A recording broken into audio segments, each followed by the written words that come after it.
తన శరీరాన్ని మార్పు చెందించుకోవడానికి మనిషి ఈరోజు ఎన్నో ప్రయాసపడుతుంటాడు, ఎన్నో పాటు పడుతుంటాడండి. అంటే అవును, ఈరోజు మనం ఆలోచించగలిగితే ప్రియులరా, మాట్లాడకూడదు, కొద్ది మాట్లాడకూడదు ప్రియులరా. అవండి, ఈరోజు స్త్రీ మొదలుకుంటూ పురుషుల వరకు ఎక్కువ శాతం దేని విషయంలో మనిషి ఎక్కువగా డిపెండ్ అయ్యాడంటే మీకు అందరికీ తెలిసిన విషయం అండి. మనిషి అన్నవాడు తన గురించి 24 గంటలు 24 అవర్స్ ఆలోచించుకుంటాడండి. అవునా కాదంటారా?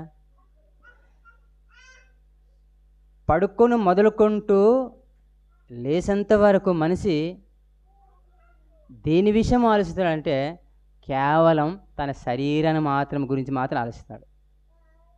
ఎలా?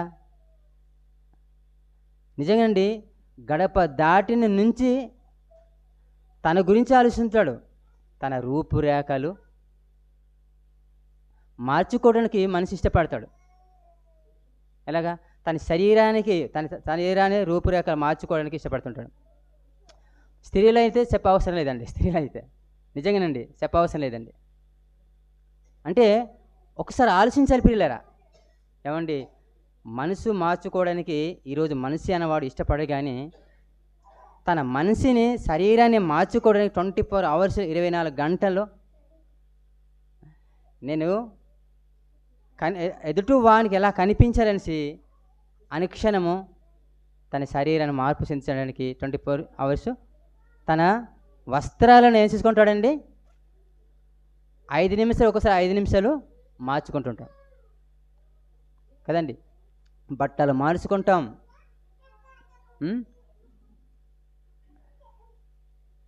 అవునా కాదండి? దీనిది నిజంగా పిల్లరా, అనుక్షణం మనం ఆలోచించగలిగితే బట్టలు మార్చుకుంటాం. అంటే ఈ శరీరానికి మాత్రము మార్పు ఈరోజు మనిషి కోరుకుంటున్నాడండి. కానీ దేవుడిచ్చినటువంటి మనసును ఈరోజు మనిషి మార్చుకోవాలని ఆలోచన లేదండి. అందుకే ప్రియమైన దేని వలరా, అసలు దేవుడు నీకు పుట్టించింది అసలు కేవలం శరీరాన్ని మార్చుకోవడానిక, శరీరాన్ని మార్పు పొందించడానిక అండి? రంగురంగు బట్టలు తీసుకుంటాం. ఎందుకు? సమాజంలో గొప్పవాడు కనిపించాలి, అబ్బా అని అనిపించుకోవాలి అని వస్త్రాలు మార్చుకుంటామే. అంటే సమాజం నీ గొప్పగా ఎంచుకోపోయినా పర్వాలేదేమో, కానీ ప్రియులరా, ఒకప్పుడు నిజంగా నువ్వు మనసు మార్చుకోకపోతే మరి దేవుడు ఏమంటాడు తెలుసా? నీ గురించి ఏమనుకుంటాడా? కనుక ప్రియులరా, ఈరోజు వస్త్రాలు మార్చుకుంటాము. అవసరంటే నిజంగా మనిషిని కూడా ఎన్నో మనిషిని కూడా మార్పు చేయడానికి కదండి చేస్తుంటారండి కదా. చూడండి, యవ్వనస్తులకు చూస్తే ఈరోజు టైలే మారిపోయిందండి. ఫేస్ స్టైల్ మారిపోయింది, హెయిర్ స్టైల్ మారిపోయింది, ఆ వస్త్రహీన మారిపోయింది. ఇవన్నీ సమాజానికి గొప్పగా అనిపించుకోవడానికి, ఏదో ఉన్నతమైనటువంటి వాడుగా గుర్తు పొందటానికి ఈరోజు మనిషి ఆరాటపడుతున్నాడు, ప్రయాసపడుతున్నాడు. కానీ ప్రియులారా, దేవుడిచ్చినటువంటి చిన్ని మనసును మాత్రము దీని విషయము కానీ నిజంగా మనం ఆలోచించకపోతే ప్రియులారా, చాలా భయంకరమైన పరిస్థితులు మనం దిగజారిపోయే అవకాశం ఉందండి. కనుక ఏమండి, ఈరోజు చూడండి, ఒక గాంధీ గారి గురించి మనం ఆలోచిస్తే గాంధీ గారు ఏమన్నాడండి? చిరిగిపోయిన చొక్కాను వేసు కానీ మంచి పుస్తకం కొనుక్కో చదువుకోమన్నాడండి. మరి ఈరోజు నిజంగా దేవుడు 66 పుస్తకాలు కలిగినటువంటి మహాజ్ఞాన గ్రంథాన్ని ఎవడైనా నిజంగా ఈ బ్రతుకు పుస్తకం నేను కొనుక్కోవాలి, ఎంతో నేను మార్పు పొందాలంటే ఈ పుస్తకం నాకు కావాలనేసి ప్రయాసపడి బైబిల్ని ఏమైనా కొనుక్కున్నారండి? కొనుక్కున్నామండి. వస్త్రాలు అయితే 2000 ఇచ్చినే పారేస్తాం. అవసరమైతే కాస్ట్ ఎంతండి? వస్త్రం కాస్ట్ మాకు తెలీదు. 5000 10,000 వరకు వెళ్తాయండి కదా.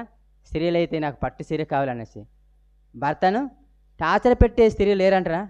ఖచ్చితంగా ఉన్నారండి. ఏమండి, మనము మన టేనుడిని పెట్టి మనం దాన్ని పాలవాలండి. లేని దాని గురించి మనం ఆలోచించకూడదండి. కనుక ఈ లోకానికి దేవుడు పుట్టించింది, మనం పంపించింది ఈ శరీరాన్ని మార్పు చెందడానికి కాదండి, మనిషి రూపురేఖలు దిద్దడానికి కాదు ప్రియులరా. దేవుడు ఏటినే నీకు రూపురేఖలుగా దిద్దుకోమంటున్నాడు తెలుసండి. దేవుడిచ్చినట్టు మనసు, ఆ మనిషి ఏంటి అని ఆలోచించగలిగితే ప్రియులరా, కొద్ది మాటలు మనం చదువుకుంటూ ముందుకెళ్దామండి. మరి ఇందాక చదవబడినటువంటి మాట మన చదువుకొని పిల్లరా సహకరించండి, చదువుకొని ముందుకెళ్దామండి. నేను ఎక్కువ టైం తీసుకోను, మీరు సైలెంట్గా వినగలిగితే కొద్ది మాటలతో నేను క్లోజ్ చేస్తానండి. ఓకే.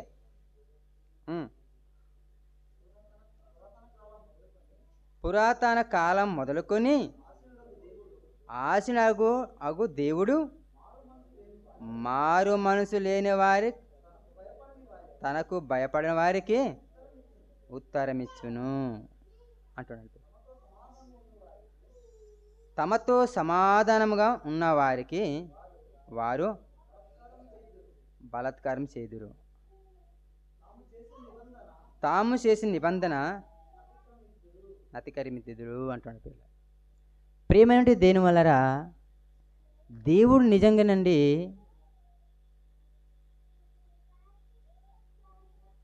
నీకు నాకు దేవుడు ఎలాంటి నిబంధన పెట్టాడండి ప్రియులరా? ఆయనకు లోబడి, ఆయన కొరకు భయభక్తి కలిగి, ఆయన అడుగుజాలు నడవటానికి మాత్రమే భూమి మీద నిన్ను నన్ను పుట్టించాడండి, నిన్ను కలగజేశాడండి. ఆయన గురించి ఆలోచించడానికి మాత్రమే కలగజేశాడు. కానీ ప్రియులరా, ఈరోజు నిజంగా దేవుని మాటలు వింటున్న కూడా ఈరోజు దేవుని మాటని పక్కన పెట్టి మనిషి ఎలా తేరైపోతున్నాడు ప్రియులరా? మృగము కంటే హీనంగా తేరైపోయాడండి ప్రియులరా. మనిషిగా మనం ఆలోచించవలసింది దేవుని వాక్యము నిజంగా మనం వినేటప్పుడు బాగా మనం ఆలోచించుకోవాలి ప్రియులరా. ఏదో నా గురించే ఈ మాటలు చెప్తున్నారండి, బోధిస్తున్నారు అనుకుంటాం. కానీ దేవుని వాక్యము మనిషి గురించా, లేదంటే ఎవరి గురించండి? దేవుని మాటలు ఈరోజు మనం ఇక్కడ మనుషులుగా ఉన్నామా, లేదంటే జంతువులు ఉన్నాయండి? కదండి, మనుషులుగా మనము దేవుని మాటలు విని మనసు మార్చుకుంటూ బ్రతకటానికి మనం దేవుని వాక్యాన్ని ప్రతిరోజు వింటున్నామండి. కనుక ప్రియులరా, మారవలసింది మనిషి కాదండి, దేవుడిచ్చినటువంటి మనసు. నీలో మనసు ఎలాంటి మనసు కావాలి? సాత్వికమైన మనసు కావాలండి. ఏమండి, ఈరోజు నిజంగా ఏదో మనము ఒకడి మీద ఒకడ దుమ్ము పోసుకుంటున్నాం, ఒకడి మీద ఒక బురద జల్లుకుంటున్నాం. కానీ అది దేవునికి తగదండి. పిల్లలుగా గమనించండి, దేవుని పిల్లలుగా, దేవుని కుమారులుగా, దేవుని ఒక బిడ్డలుగా పిలువబడుతున్నట్టు నువ్వు నేను దీన మనసు కలిగి నిజంగా సాత్వికమైన మనసుతో ఎవడు ఏమనుకున్నా పట్టించకుండా, నాకు దేవుడు పెట్టింది ఈ లోకంతో నేను సహవాసం చేయడానికి కాదండి, లోకంతో సంబంధం కలిగి ఉండడం కాదండి అని నీ అంతటి నువ్వు ఏం చేసుకోవాలండి? రీసెర్చ్ చేసుకోవాలండి, చదువుకోవాలి పిల్లరా. ఒక ఎదుటి మనిషిని నువ్వు చదవాలి, చదువుతూనే కానీ పిల్లరా మనకు తెలియదండి. కనుక ప్రియమేంటి దేని వలరా ఈ భూమి మీద నువ్వు దేవుని కుమారుగా, దేవుని కుమార్తెగా నీవు పిలవబడుతున్నటువంటి మనిషిగా నువ్వు దినదినము నిజంగా నీ బట్టలు మార్చుకోవడము, నీ హెయిర్ స్టైల్ మార్చుకోవడం ఇది కాదు. కానీ దీని గురించి దేవుడు నీకు పుట్టించలేదు, దీని గురించి నీకు దేవుడు కలగజేయలేదు. కానీ ప్రియులరా, మారు మనసు కలిగి మనసు మార్చుకుంటూ నా గురించి బ్రతుకు మనిషి దేవుడు ఈ లోకానికి పంపిస్తే ఆ దేవుడిచ్చినట్టు మనసును పక్కన పెట్టి నువ్వు ఎలా జీవిస్తున్నావంటే లోకానుసరమైన ఆలోచన కలిపి బ్రతుకుతున్నావండి.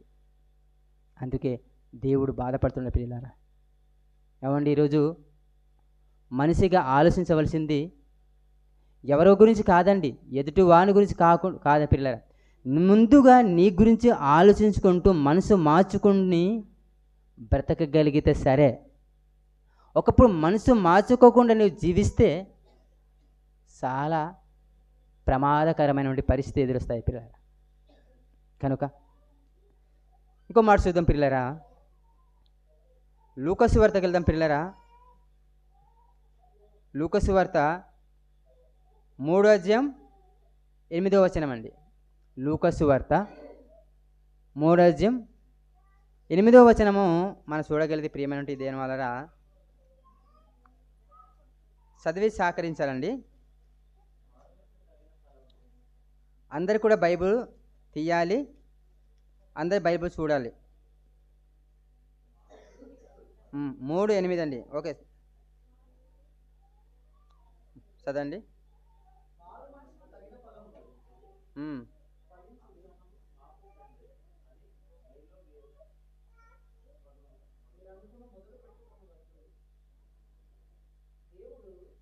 ఓకే,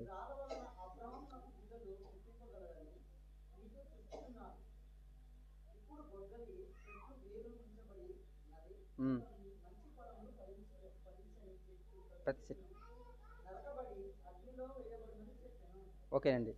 చూడండి ప్రియమైన దేని వలరా, ఇక్కడ మారు మనసునకు తగిన ఫలము ఫలించుడి. అబ్రహాము మాకు తండ్రి అని మీరు అనుకొని మొదలు పెట్టుకొనవద్దు. దేవుడు ఈ రాళ్ళ వలన అబ్రహామునకు పిల్లలు పుట్టింపగలడని మీతో చెప్పుచున్నానని. ఇప్పుడే గొడ్డలి చెట్లు వేరున ఉంచబడి ఉన్నది గనుక మంచి ఫలము ఫలింపని ప్రతి చెట్టును నరకబడి అగ్నిలో వెయ్యబడని చెప్పాను. ప్రియులరా చూడండి, ఈరోజు మనమందరం కూడా ప్రియులరా ప్రేమించి మంచి ఏదో నీకు ఇష్టమైనటువంటి మొక్కను తీసుకుంటామండి. మనకు ఫలాలైతే ఏ ఫలైతే నీకు ఇష్టమండి? ఒక మంచి యాపిల్ పళ్ళు తీసుకుంటామండి. యాపిల్ మొక్క తీసుకుంటాం. మొక్క నాటావు, మొక్కని కంచె పెట్టావు, నీళ్ళు పోసావు, అది మొక్క చెట్టుగా మారింది. ఒకప్పుడు ఫలాలు ఇవ్వకపోతే ఆ మొక్క గురించి నీవు ఏమని ఆలోచిస్తావండి? ఈ మొక్కను ఎంతో ప్రేమించి నేను నాటాను, నీరు పోసాను, కంచె కట్టాను, కానీ కాయలు కాయలేదు, పళ్ళు రావలేదు అని నువ్వు బాధపడతావే. బాధపడి ఆ చెట్టును ఉంచుతావా లేదంటే తీసేస్తావా? మనం కూడా తీసేస్తాం. అయితే నీవే ఇంత ఆలోచిస్తుంటే, నీవే ఇంతగా జాగ్రత్తగా ఉంటుంటే పిల్లరా, మరి నిన్ను కలగజేసినటువంటి దేవుడు, నన్ను కలగజేసినటువంటి దేవుడు తన గురించి ఆలోచించకుండా, మనసు మార్చుకోకుండా నీకు నచ్చినట్టుగా వ్యవహరిస్తే దేవుడు ఒప్పుకుంటాడా? ఏమండి, మారు మనసు కలిగి బ్రతికితే సరే, బ్రతకపోతే ఏమంటాడండి? అదిగో గొడ్డలు ఎక్కడ పెట్టేటండి? చెట్టు మొదల పనికి రాని చెట్టును తీసేయమంటున్నాడండి. ఒకప్పుడు ప్రేమంటే దేని వలరా, ఒకప్పుడు పనికి రాని చెట్టు వల్ల మనం ఉన్నామేమో. పనికి రానివంటి ఒక చెట్టు వల్ల ఉన్నామేమో. అలాంటి వారికి ఉంటే ఫలించే వారికి ఉండటానికి మనం ఇష్టపడాలి పిల్లరా. కనుక దేవుడు అలాంటి వారి గురించి, ఫలించే వారి గురించి ఆలోచిస్తున్నాడండి. ఎవరు నా గురించి ఆలోచిస్తున్నారు, ఎవరు నా గురించి బ్రతుకుతున్నారు అని అలాంటి వారి గురించి మాత్రం దేవుడు ఎదురు చూస్తున్నాడు పిల్లరా. అందుకేనండి ఈ లోకములో మనలో నిజంగా కట్టుకోవడానికి వస్త్రాలు లేకపోయినా, తినటానికి తిండి లేకపోయినా, ఎవరు మనకు చిన్న చూపు చూసినా, ఏమండి మనిషి చిన్న చూపు చూసినా చూడకపోయినా మనం నష్టపోమండి. ఒకప్పుడు దేవుడు నీకు నిజంగా నీ గురించి, ఆయన గురించి ఆలోచించకుండా ఆయన గురించి వ్యతిరేకంగా నీవు బ్రతికినప్పుడు ఆయన నిన్ను కను దృష్టి నీ మీద పెడితే పరిస్థితి ఏంటండి? కనుక దేవుని అందు మనము భయభక్తులు కలిగి, మారు మనసు కలిగి, మనసును ఎవరికి ఇవ్వాలంటే పిల్లరా, దేవునికి ఇవ్వాలి. ఏమంటున్నాడు తెలుసా? కీర్తన భక్తుడు అంటాడు, నువ్వు నా బలి కోరితే నేను బలి ఇస్తానన్నాడు. కానీ దేవుడు బలి కోరేవాడు కాదు కదండి. అసలు ఏం అడుగుతున్నాడండి? విరిగి నలిగిన మనిషే నాకు ఇష్టమైన బలులు అంటున్నాడు పిల్లరా. దేవుడు నీకు ఏటి అడుగుతున్నాడండి? నీ నుండి ఏది కోరుతున్నాడు పిల్లరా? చిన్ని మనసు కోరుతున్నాడండి. ఎందుకంటే దేవుడు నిన్ను కలగజేశాడు, నిన్ను పుట్టించాడు, దేవుడు నిన్ను పోషించాడు, నీకు సంరక్షించి కాపాడుతున్నాడండి. అందుకే పిల్లరా, నీ మనసు నాకు ఇవ్వు నాయన అంటున్నాడండి. కానీ ఆ మనసు ఇవ్వటానికి మనం అందరూ కూడా ఏమైపోతున్నామండి? ఆ మనసు ఇవ్వటానికి మనం ఏమైపోతున్నామంటే పిల్లరా, దేవునికి దూరంగా ఉంటున్నాం. ఎవడైనా సరే అండి, నువ్వైనా నేనైనా ఎవడైనా మనసు మార్చుకోమంటున్నాడండి. మార్పు పొందడానికి ఈ అవయవాలు కాదండి, దేవుడిచ్చినటువంటి ఆయుసు, దేవుడిచ్చిన మనసు, ఆ మనసును మార్చుకోమంటున్నాడు. అప్పుడు పాత పాట పాడేవారండి. నిజంగా పాత పాట పాడాలండి పిల్లరా. అప్పుడు మరి అంకుల్ గారు, ప్రశ్న వాళ్ళ డాడీ గారు, మారాలి మనసే మారాలి, మారిన మనసు దేవునికి ఇస్తే ఫలితం ఉంటుందంట. నిజంగానండి, మనసు మార్చుకోకుండా దేవుని సంధికి వచ్చినా దేవుడు అస్సలు ఇష్టపడాడండి. నువ్వు నిజంగా ఎన్నో ఉపవాసాలు చేసినా, ఎన్నో నువ్వు కార్యాలు చేసినా దేవుడు ఇష్టపడాడండి. ప్రియులారా, దేవుని చెంతకొచ్చినటువంటి నువ్వు నేను దేవునికి నిజంగా మనం మనసు ఇవ్వాలండి. దేవుడు ఏది కోరలేదు కదండి. నీ ఆస్తి, నీ అంతస్తులు, ఇవన్నీ ఏది అడగలేదు అండి. చిన్ని మనసుని దేవుడు కోరుతున్నాడు. ఆ మనసు ఇవ్వటానికి ఈరోజు మనుషులంతా ఏమైపోతున్నామంటే, ఏదో బండరాయి మోసినట్టుగా మనం అందరూ కూడా ఏమైపోతున్నాం? నిజంగా అండి, బండరాయి మోసినట్టుగా మనం ఫీల్ అయిపోతున్నామండి. కనుక దేవుని మాటలు ప్రతి ఒక్కరిని హెచ్చరిస్తున్నాయి పిల్లరా. దేవుని మాట వినకుండా నిజంగా నీకు ఇష్టమైన రీతిగా నువ్వు జీవిస్తే, నడుచుకుంటే దేవుడు ఖచ్చితంగా ఏదో విధంగా నీకు పనిష్మెంట్ ఇస్తాడు. కనుక పిల్లరా, మనసు మార్చుకొని బ్రతకాలి. ఎన్నో రోజు మనము నిజంగా ప్రభువుని నమ్ముకున్నాము, క్రీస్తును ధరించుకున్నాము.